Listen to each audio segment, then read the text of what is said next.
নমস্কার বন্ধুরা, কেমন আছেন সবাই? কি অফ কুকিং চ্যানেলে আপনাদের সবাইকে স্বাগত। আজকে আমি নিয়ে এসেছি একটা হেলদি ড্রিঙ্ক, তো ওটস মিল্ক শেক। তো ওটস আর দুধ দুটোই আমাদের শরীরের জন্য খুব উপকারী হয়।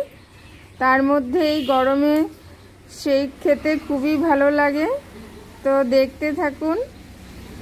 তো শেকটাকে আরও হেলদি করার জন্য আমি নিয়ে নিয়েছি এখানে 10-12টা খেজুর। তো আমি এখানে আরবিয়ান খেজুর, যেটা ব্ল্যাক কালারের পাওয়া যায়, ওটা নিয়েছি। তো অন্যটা নিলেও, অন্য যে কোনো আপনাদের ঘরে অ্যাভেলেবল থাকে যেটা, ওটা নিলেও হয়ে যাবে। তো প্রথমে আমি এগুলোর বিচিগুলো বের করে নিচ্ছি। তো বিচিগুলো বের করে আমি 1 কাপ দুধের মধ্যে প্রায় আধা ঘন্টা মতো ভিজিয়ে রাখবো।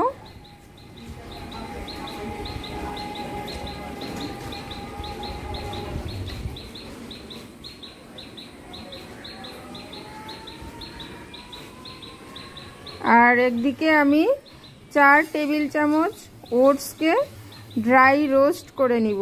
তো রোস্ট করলে টেস্টটাও একটু বেড়ে যায়। তো এটা হোয়াইট থেকে হালকা কালারটা চেঞ্জ হওয়া পর্যন্ত আমি ভেজে নেব। দেখুন চেঞ্জ হয়ে গেছে।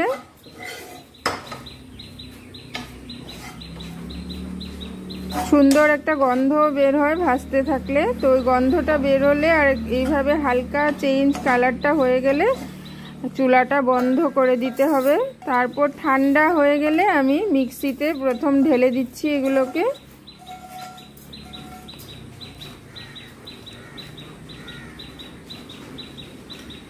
আর দিয়ে দিচ্ছি আমি মিক্স করে রাখা খেজুর আর দুধটাকেও একসঙ্গেই দিয়ে দিব।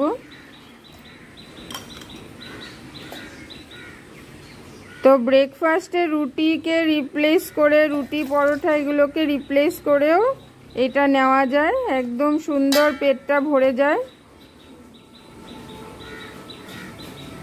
তো দেখুন পেস্ট হওয়ার পরে, তো এখানে আমি আরও 1 কাপ দুধ অ্যাড করব। তো 1 কাপ দুধটা আমি মিক্সিতে দিয়ে দিচ্ছি। মিক্সির বাকি লেগে থাকা এগুলোকেও উঠেও যাবে একসঙ্গে। আমি মিক্সিতে ভালো করে দুধটা দিয়ে মিক্স করে আবার এটার সঙ্গে মিক্স করে দিব। দিয়ে দিচ্ছি একটু আইস কিউব ঠান্ডা হওয়ার জন্য।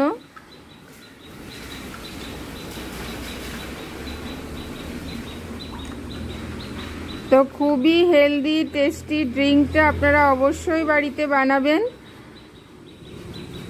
ব্রেকফাস্টের রিপ্লেসে এটা করতে পারেন। তো সুইটনেসের জন্য আমি এখানে দিয়ে দিচ্ছি হানি। হানিটা নিজেদের মাপ মতো দিলে হবে, বা হানি না থাকলে মিশ্রি, চিনি এগুলো দিলেও হবে। তো হেলদি ড্রিঙ্ক করব বলেই আমি এখানে হানি দিলাম। আর কিছু চেরি ছোট ছোট করে কেটে দিয়ে দিলাম। দিয়ে হালকা করে একটু মিক্স করে আমি সার্ভ করে দিব এখন। তো আমি আশা করব আপনারা অবশ্যই বাড়িতে বানাবেন। তো আজকের জন্য এখানেই, থ্যাংক ইউ।